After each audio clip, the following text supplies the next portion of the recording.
Hace poco que una familia me invitó a compartir unas palabras en un funeral para un ser querido que había fallecido. Y mientras yo pensaba en lo que quería compartir, sentí que quería compartir algo que realmente sería de ayuda, de aliento y de beneficio a esta familia, no solamente algo bonito, entre comillas. Se me vino a la mente Filipenses 4 del 4 al 7, un pasaje muy conocido que habla acerca de la paz de Dios. Y pensé en una palabra en particular, una palabra específica que usó el apóstol Pablo para describir lo que hace la paz de Dios en uno. Y después del funeral, muchas personas me comentaron que se sintieron muy bien, se sintieron alentados y confortados por la palabra que yo había compartido. Y entonces yo quiero compartir contigo un poco de lo que compartí en ese funeral, pero también algunas ideas de este pasaje que puedes compartir con, no sé, un ser querido, un amigo, un compañero del trabajo que esté pasando por una dificultad o quizá te inviten a ti a compartir en un funeral. Saludos, estimados condiscípulos. Yo soy el Dr. Mario Escobedo, tu mentor de estudio bíblico. Bienvenidos a este canal. El propósito de este canal es capacitarte para llevar a cabo un estudio bíblico responsable. Ahora, veamos a este pasaje. Filipenses 4, del 4 al 7. Y solo quiero comentarte que yo, para llevar a cabo mi estudio bíblico, yo uso el software bíblico Logos. Es un software excelente. Lo he estado usando por, 20 años, algo así. Y cada año están agregando diferentes cosas y beneficios para ayudarte en tu estudio bíblico. Recomiendo al 100% el software bíblico Logos. Bueno, si has estado conmigo en este canal, tú sabes bien que yo insisto en algo muy importante respecto al estudio bíblico. Para mí es de suprema importancia entender y comprender lo que el pasaje que estás estudiando quiso decir en su contexto original. Para ellos, o sea, los lectores originales, para ellos en aquel entonces, en ese lugar. Y es importante comprender lo que quiso decir antes de aplicar la verdad del pasaje a nuestras vidas hoy en día, o en este caso, en un funeral. Entonces, déjame compartirte un poco de lo que yo descubrí durante mi estudio y cómo entonces hice la transformación de lo que quiso decir para ellos, los receptores originales, para nosotros hoy en día. El pasaje dice lo siguiente: regocijaos en el Señor siempre. Otra vez digo, regocijaos. Vuestra gentileza sea conocida de todos los hombres. El Señor está cerca. Por nada estéis afanosos, sino sean conocidas vuestras peticiones delante de Dios en toda oración y ruego, con acción de gracias. Y la paz de Dios, que sobrepasa todo entendimiento, guardará vuestros corazones y vuestros pensamientos en Cristo Jesús. Ahora, en el funeral no hablé acerca de los versículos 4 y 5, comencé con el versículo 6. Y hay que reconocer, hablando de aquel entonces, los receptores originales, o sea, los filipenses, hay que reconocer que ellos estaban pasando por una situación difícil. Sabemos que había pleitos dentro de la iglesia. Muy posiblemente habían dificultades económicas que estaban sufriendo en ese momento, y también es posible que estaban siendo perseguidos o por lo menos discriminados por ser creyentes. Entonces, cuando yo descubro esto y comencé a compartir en el funeral, comencé en el versículo 6 donde Pablo dice, por nada estéis afanosos. Me detuve ahí en ese momento en el funeral y dije así, dirigiéndome a la familia y a los que estaban reunidos: sí, Pablo, es muy fácil para ti decir eso, no os afanéis por nada. ¿Qué no sabes que estamos lamentando, que estamos tristes, que estamos llorando, que sentimos un dolor profundo? Qué fácil para ti decir eso, Pablo.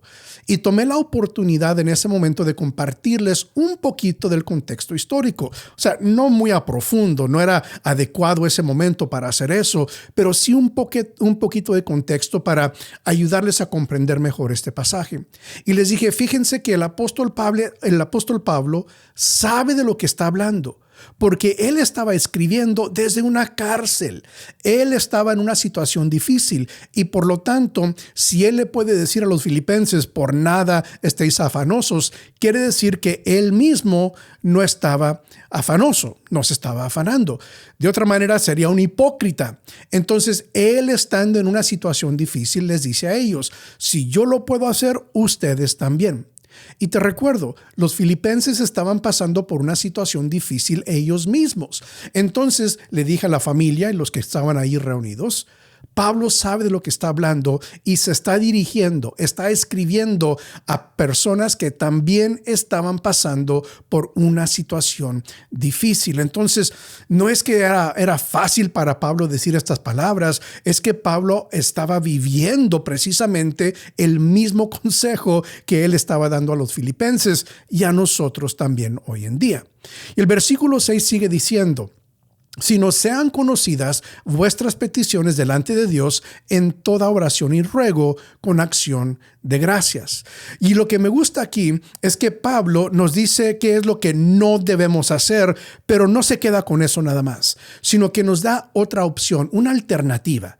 Nos dice, no hagan esto, más bien hagan esto.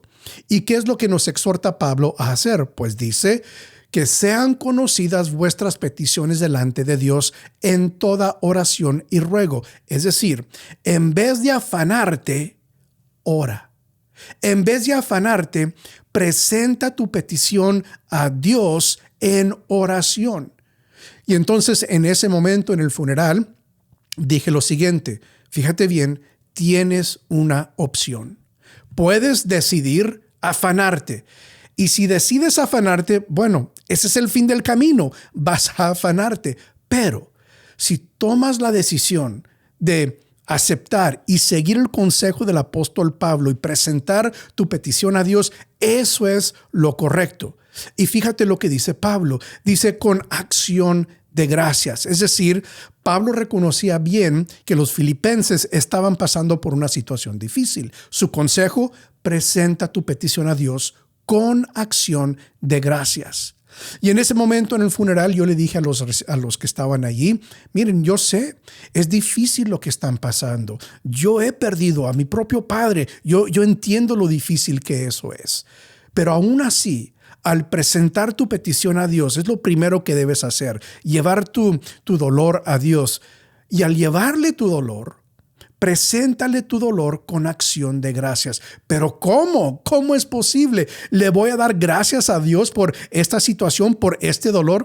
No es lo que Pablo está diciendo. Pablo no quiere minimizar ni disminuir el dolor que estaban sintiendo los filipenses. Y yo no quise disminuir o minimizar el dolor que estaban sintiendo en estos familiares. Les dije lo siguiente.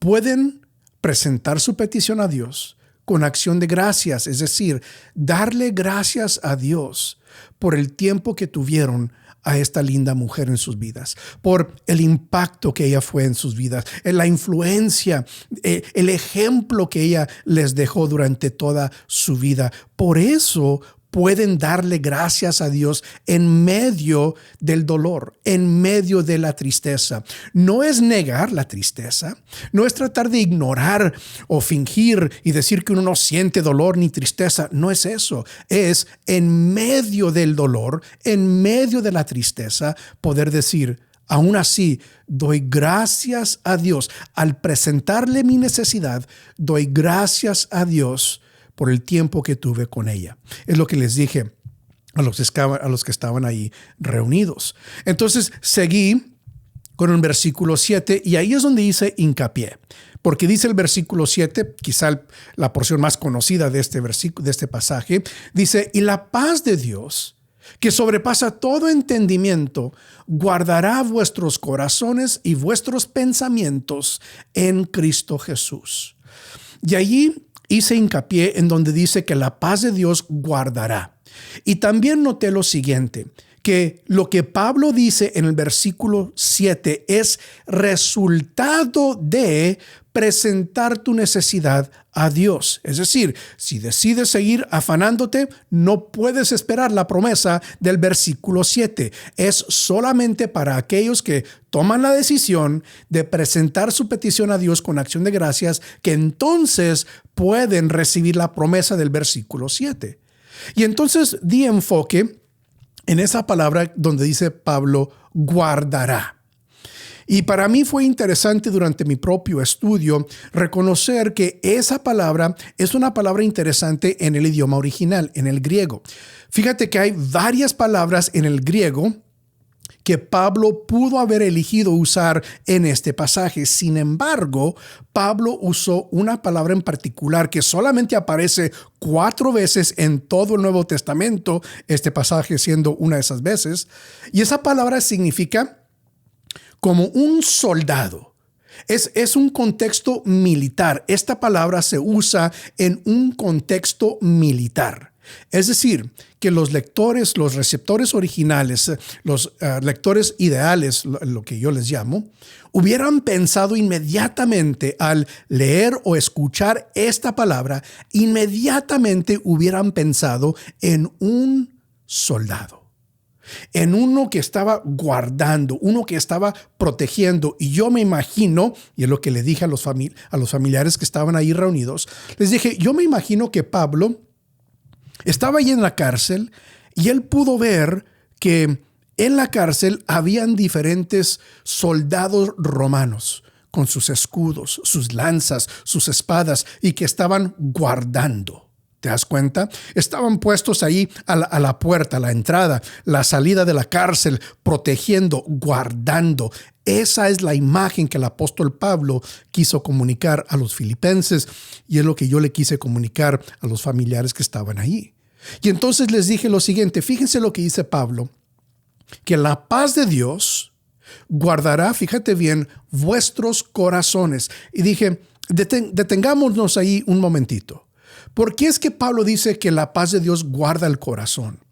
Y les dije, bueno, saben que reconocemos que el corazón es el centro de nuestras emociones.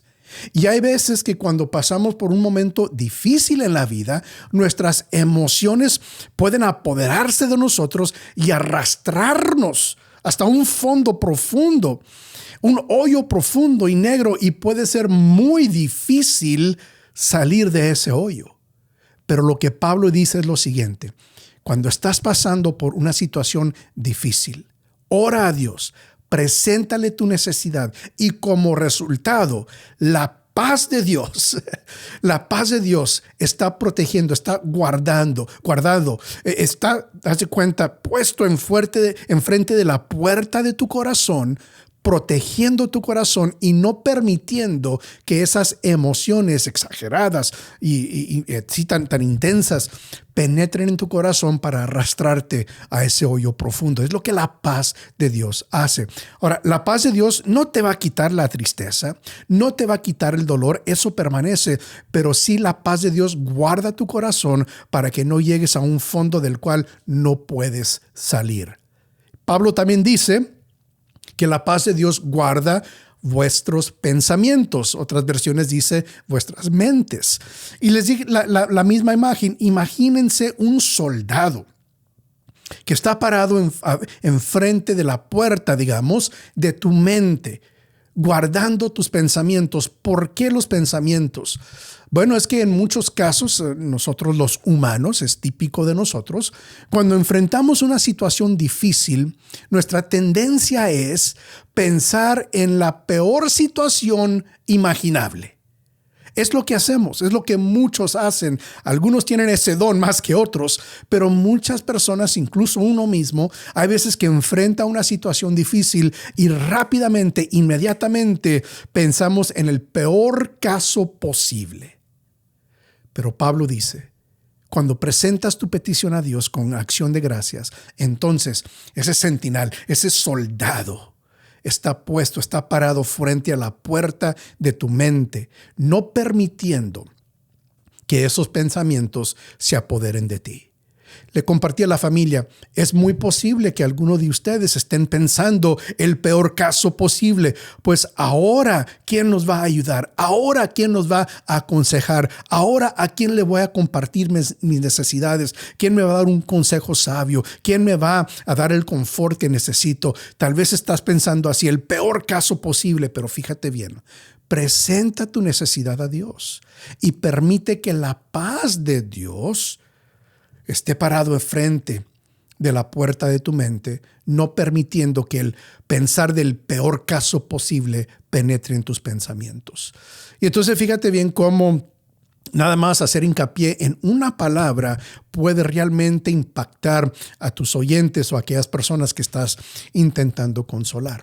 Después del funeral, varias personas se me acercaron y me dieron las gracias por lo que había compartido. También me mandó un mensaje de texto el hijo, más bien el yerno, y después me envió una carta por el correo, una carta física. Eso ya no se hace hoy en día, diciéndome que muchas personas le expresaron a él que fueron consoladas por las palabras que compartí. Y yo reconocí en ese momento que no es que yo fui elocuente o que compartí palabras bonitas. Simplemente fui fiel al texto. Simplemente compartí lo que el texto estaba diciendo y lo pude aplicar a nosotros hoy en día. Eso, amigos, es ser un estudiante de la Biblia responsable. Eso es ser fiel al texto bíblico y encontrar la manera a través del estudio bíblico responsable de hacer la verdad de la palabra de Dios aplicable y relevante a nosotros hoy en día, siempre, siempre, siempre permaneciéndonos fieles al texto bíblico y lo que el pasaje quiso decir en su contexto original. Si eso te interesa, si quieres aprender a hacer ese tipo de estudio bíblico, entonces te invito a que descargues mi guía gratuita. Hay un enlace en la descripción de este video donde puedes descargar ese recurso. Y que, no sé, toma este video, toma esta enseñanza, regresa al pasaje, estudia el pasaje por ti mismo, porque es muy posible que a ti te inviten a compartir en un funeral, o quizá conozcas a un amigo, un familiar, compañero del trabajo, vecino, no sé, y tú puedes compartirles esta palabra fiel al texto bíblico para que sea de ánimo y de aliento a ellos. Muy bien, muchas gracias por acompañarme. Yo soy el Dr. Mario Escobedo, tu mentor de estudio bíblico. Dios te bendiga. Nos vemos a la próxima.